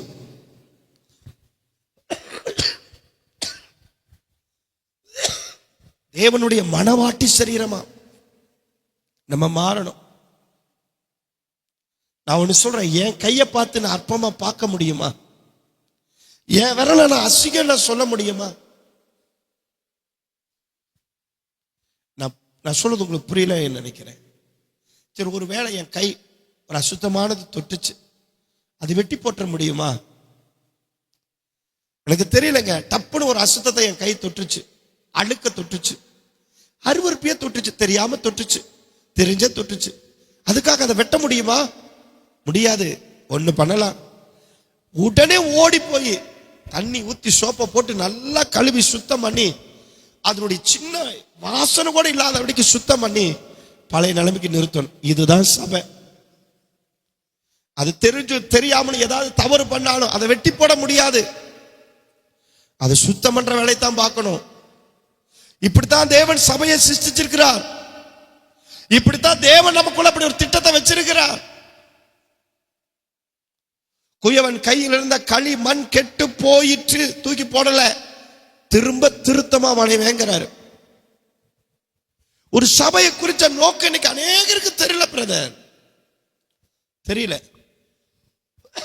அதனால அவங்க என்னை இந்த இடத்துக்கு கொண்டு வந்தாருன்னா நான் இந்த வேலையை செய்வேன்னு சொல்லி நம்பி என்னை கொண்டு வந்து என்ன பண்ணியிருக்காரு, என்னை வாயா வச்சிருக்கிறார், உங்களை கண்ணா வச்சிருக்கிறார். இப்ப என்ன நான் வாயா இருக்கிறேன்னு வைங்களேன், ஐயா கையா, ஐயா என்ன கண்ணா இருக்கிறாரு, இப்ப நீங்க காதா இருக்கிறீங்க.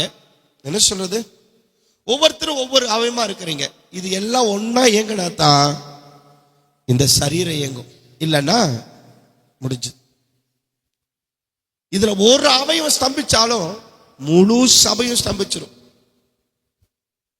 முழு சரீரமும் ஸ்தம்பிச்சிடும். ஏன் கத்துற, ஏன் கதற, ஏன் பொறுமையாரா, பொறுமையாரு, கொஞ்சம் புரிஞ்சுக்க, சொல்றத கொஞ்சம் விளங்கிக்கடா, கொஞ்சம் புரிஞ்சுக்குங்க.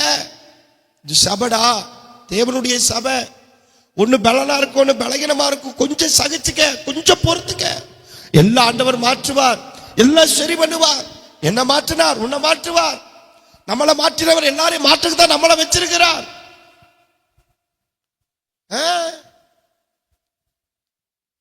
உனக்கு புரியல, சபைனா என்னன்னு தெரியல, சபையை பற்றின அறிவு உனக்கு வரல. நீ நினைக்கிற நான் பண்றது ரொம்ப கரெக்ட், ஐ எம் பர்ஃபெக்ட், நான் பக்தி உள்ளவள், உண்மைதான். ஆனா அறிவில்லாத பக்தி, பிரயோஜனம் இல்லை. எத்தனை பேர் உணர்றீங்க? எத்தனை பேர் ஒரு சபையை குறித்த அறிவு உங்களுக்கு வருது? இந்த சரீரத்தை ஆண்டவர் 5 வகையை பிரிக்கிறார். எப்படின்னா, அதனுடைய வேலைப்பாடுகள். அது கர்த்தருக்கு சித்தமான, நாளைக்கு எடுக்க மாட்டேன்னு நினைக்கிறேன், பார்ப்போம், வர நாட்களில் பார்ப்போம். இந்த சரீரத்துக்கு தேவன் 5 வேலைப்பாடுகளை கொடுத்திருக்கிறார். இந்த 5 வேலையை செஞ்சாதான் அது உண்மையான சபை, இல்லைன்னா அது சபை இல்லை. அந்த 5 வேலை என்ன நம்ம பார்ப்போம். அப்போ இன்னைக்கு நான் கேட்கிற கேள்விக்கு பதில் சொல்லுங்க. அப்போ இந்த சரீரமாகிய சபையை தேவன் எப்படி சிருஷ்டிச்சிருக்கிறாரு?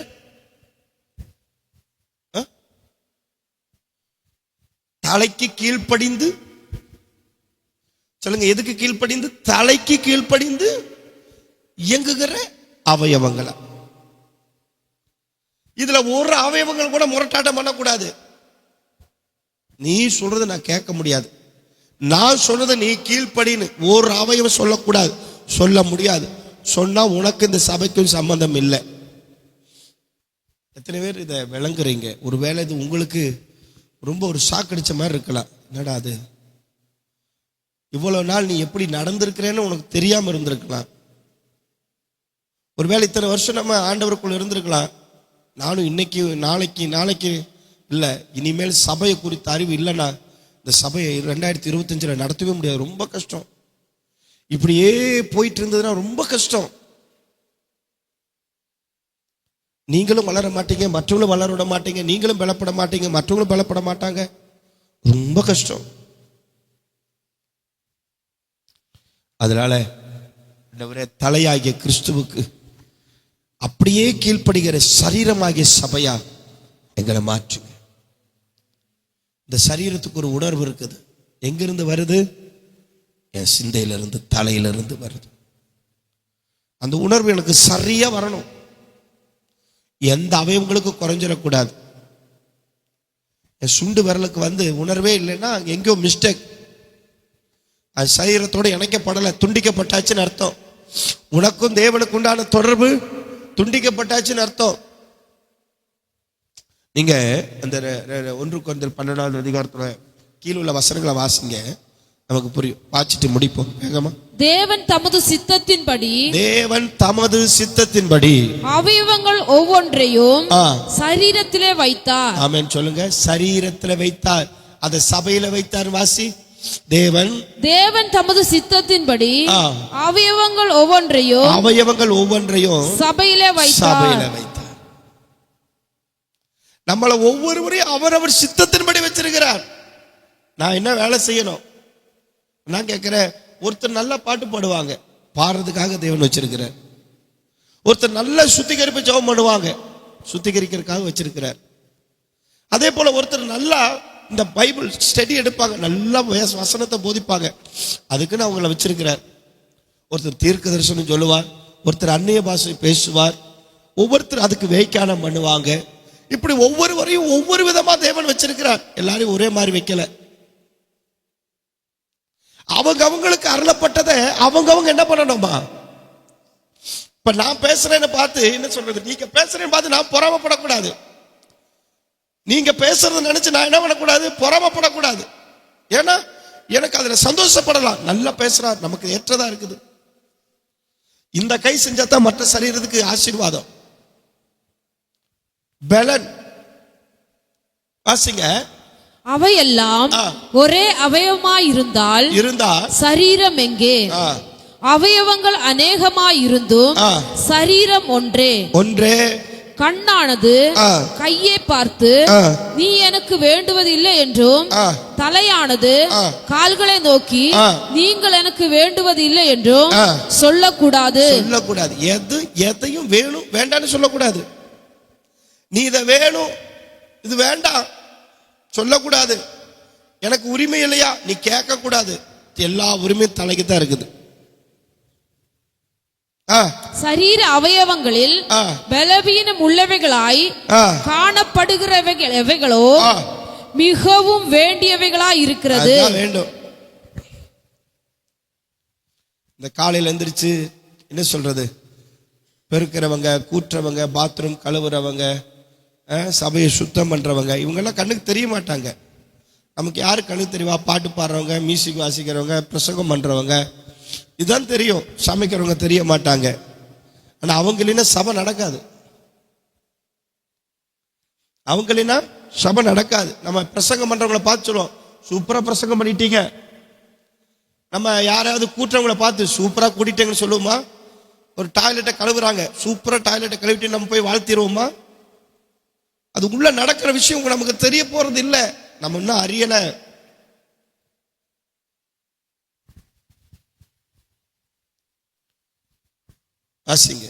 மேலும் சரீர அவயவங்களில் கனவீனமாய் காணப்படுகிறவைக்கு அதிக கணத்தை கொடுக்கிறோம். கனவீனமா இருக்குதோ அதுக்கு தான் ரொம்ப கணக்கு கொடுக்கிறோம், கொடுத்தாகணும்.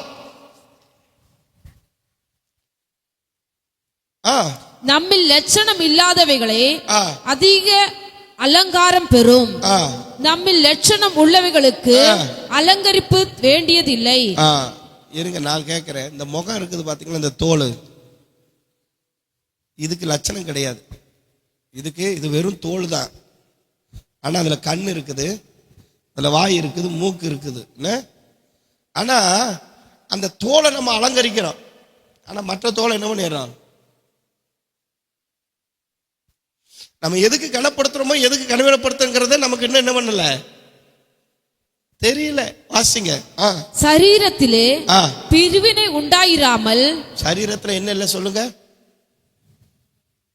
ஐயோ, இந்த சுண்டு விரல எனக்கு பிடிக்கவே பிடிக்காதுங்க. அம்மா அந்தப்பா ஐயப்பா சாமி, ஐயோ இந்த சுண்டு விரல, ஐயா பாப்பா அத பத்தியே பேசாதீங்க. என்ன சரீரத்துல பிரிவினை இல்ல, சரீர அவயவங்கள்ல பிரிவினை இல்ல. சரீரத்திலே பிரிவினை உண்டாயிராமல் அவயவங்கள் ஒன்றை குறித்து ஒன்று கவலையா இருக்கும்படிக்கு ஒன்றுக்கு ஒன்று என்ன பண்ணணும்? ஒண்ணுக்கு ஒண்ணு கவலைப்படணும். அதுதான் உண்மையான சரீரம். அதான் தலையோடு இணைக்கப்பட்ட சரீரமாகிய சபை. தேவன் கணத்தில் குறைவுள்ளதற்கு அதிக கணத்தை கொடுத்து, அல்லேலூயா, எதெல்லாம் கணத்து குறைவா இருக்கோ அதுக்கு தான் அதிக கணத்தை கொடுக்கிறாராம். ஆமென். இப்படி சரீரத்தை அமைத்திருக்கிறார். எப்படி? இப்படி. யார் அமைச்சா? ஜேக்கப் குணா இல்ல, அல்லது ஒரு ஏனோக்கு இம்மானுவேல் இல்ல, அல்லது வேற யாரும் இல்ல, தேவன் அமைத்திருக்கிறார். இதுல நான் எதையும் என் கருத்து அபிப்பிராயம் வாசி. ஆதலால் ஒரு அவயவம் பாடுபட்டால் எல்லா அவயவங்களும் கூட பாடுபடும். ஒண்ணு மட்டும் பாடுபடுறது இல்ல, ஒண்ணு பாடுபட்டாலே எல்லா அவயவம் சேர்ந்து என்ன பண்ணுது? பாடுபடுது. அதுதான் சபை, அதுதான் ஊழியம். ஒரு அவயவம் மகிமைப்பட்டால் எல்லா அவயவங்களும் கூட ஆமென் மகிமைப்படும், சந்தோஷப்படும். நீங்களே கிறிஸ்துவின் சரீரமாயோ. நீங்களே கிறிஸ்துவின் சரீரம். எப்படி? இப்படி அமைக்கப்பட்டதான் கிறிஸ்துவின் சரீரம். இப்படி அமைக்கப்பட்டதான் கிறிஸ்துவின் சபை. இப்படி அமைக்கப்பட்டதான் கிறிஸ்துவின் ஊழியம்.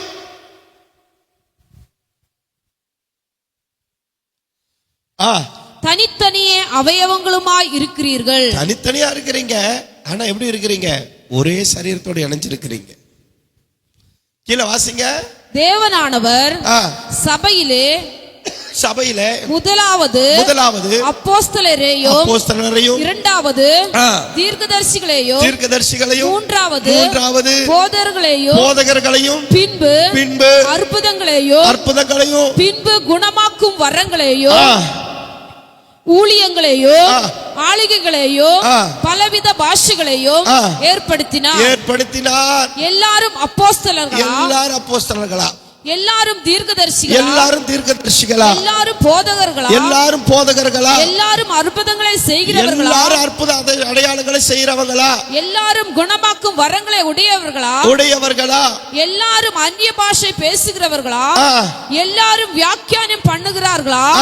இப்படி இருக்க முக்கியமான வரங்களை நாடுங்கள். எங்க சொல்லி எங்க நிப்பாட்டுறாரு பாருங்க. இந்த சரீரத்துக்குன்னு ஒரு பெரிய மேன்மை இருக்கு. நம்ம ஒரு சரீரமாக சபையா இருக்கிறோம், தேவனால இணைக்கப்பட்டிருக்கிறோம். நான் இதை இணைச்சது கர்த்தர். நான் இதை கனப்படுத்தல, இணைச்சவரை கனப்படுத்துறேன். நான் இந்த சுண்டு விரலை பார்த்த உடனே என் வாய் சொல்லுது ஸ்தோத்திரம். ஏன்? இது தேவன் இணைச்சாரு. நீங்க எல்லாம் சபைக்கு வர்றீங்க, நான் ஸ்தோத்திரம் பண்றேன் தனிமையா. பவுல் சொன்னது போல நான் உங்களுக்காக கண்ணீரோடு ஸ்தோத்திரம் பண்றேன்னு, உங்களுக்காக நான் ஸ்தோத்திரம் பண்றேன். ஆண்டவரே, இந்த பிள்ளைகளை கொடுத்ததுக்காய் ஸ்தோத்திரம், இந்த குடும்பத்தை கொடுத்ததுக்காய் ஸ்தோத்திரம், இந்த பிள்ளைகளை சபையில இணைச்சதுக்காய் ஸ்தோத்திரம், அவர்களை முக்கியமான பொறுப்புல எடுத்து நடத்துகிறதுக்காய் ஸ்தோத்திரம். ஏன்? நீங்க கர்த்தர் தந்தது, நீங்க கர்த்தரால் உள்ள வந்திருக்கிறீங்க. அவர் தான் உங்களை இணைச்சிருக்கிறாரு. நான் சம்பாதிக்கல, அவர் சம்பாதிச்சிருக்கிறாரு, நம்பி கொண்டு வந்திருக்கிறாரு. எப்படி ஆகிலும் அவர் மகிமையில போகணும், அவர் வருகையில போகணும்.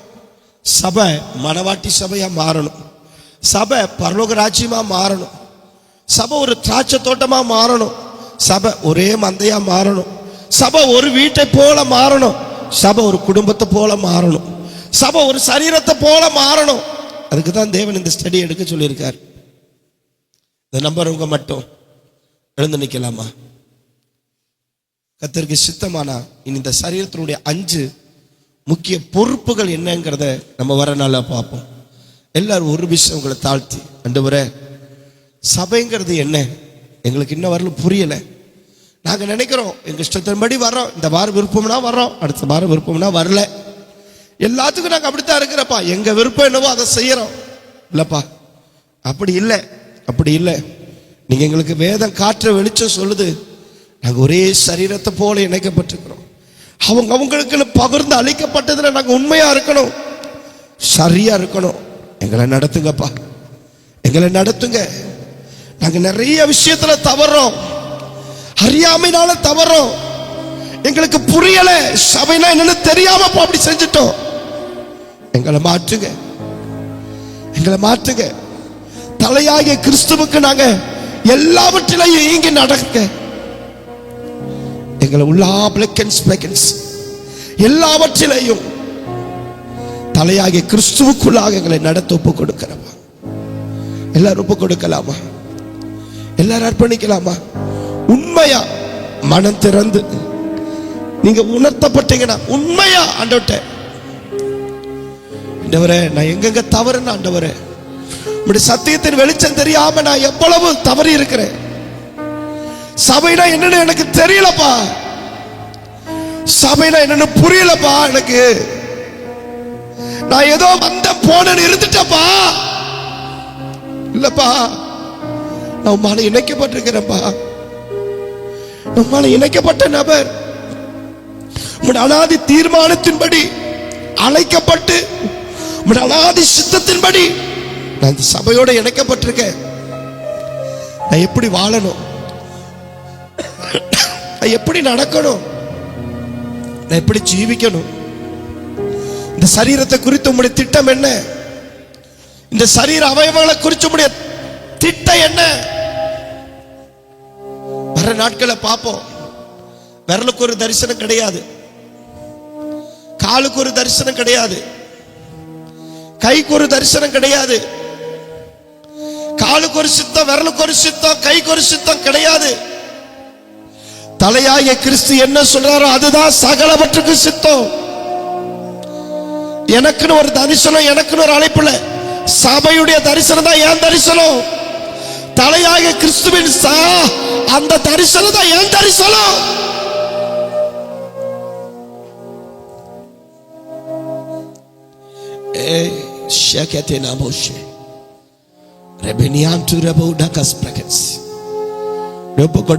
என் புத்தியை தெளிவாக்குங்க ஆண்டவரே, என் புத்தியை தெளிவாக்குங்க, என் புத்தியை தெளிவாக்குங்க ஆண்டவரே. இனி நான் எப்படி நடக்கணுங்கிற அந்த அறிவை எனக்கு தந்ததுக்காய் ஸ்தோத்திரிக்கிறப்பா. நான் இத்தனை காலம் அறியாமையில செஞ்ச தப்ப நீங்க அறியாதவரா இருக்கிறீங்க ஆண்டவரே. மன்னிச்சு உம்முடைய அவயவங்களா என்ன மாற்றுங்க. நீங்க என்னை எந்த அவயவங்களா வச்சிருந்தாலும் அதுல நான் உண்மையா இருப்பேன்ப்பா. அது எதுவானாலும் சரி, கனத்துக்குள்ளதானாலும் சரி, கனவீனத்துக்குள்ளதானாலும் சரி, எந்த அவயமானாலும் கனத்துக்குரிய நான் தலையோட இணைக்கப்பட்டிருக்கிறேங்கிற பக்தி எனக்கு இருக்கணும்பா. என்ன நிரப்புங்க, என்ன மாற்றுங்க. நான் மாற விரும்புறேன், உம்மில் வாழ விரும்புறேன். இந்த சரீரம் மறுரூபம் ஆகணும், இந்த சரீரம் மறுரூபம் ஆகணும். இது ஒரு புது சரீரம் மாறணும் ஆண்டவரே. பழைய சரீரங்களை எல்லாம் களைத்து போட்டு புது சரீரமா மாறணும், புது அவயவங்களா மாறணும். புது இருதயம் மாறினது போல எல்லாம் புதிதாக ஆண்டவரே. எங்க வாழ்க்கையில் இருக்கிற எல்லா பழையவைகள் ஒளிய ஆண்டவரே. எங்களை மெய்யான வெளிச்சத்தில் எடுத்து நடத்துங்க, மெய்யான வெளிச்சத்தில்களை நடத்துங்க. நாங்க பிசகி போயிடக்கூடாது, நாங்க இடறி போயிடக்கூடாது. அந்த அறிவு எங்களுக்கு தாங்க, அந்த புத்தி எங்களுக்கு தாங்க. எல்லாவற்றுக்கும் நான் துதி கன மகிமை உமக்கே செலுத்துகிறோம், இயேசுவின் நாமத்தில்.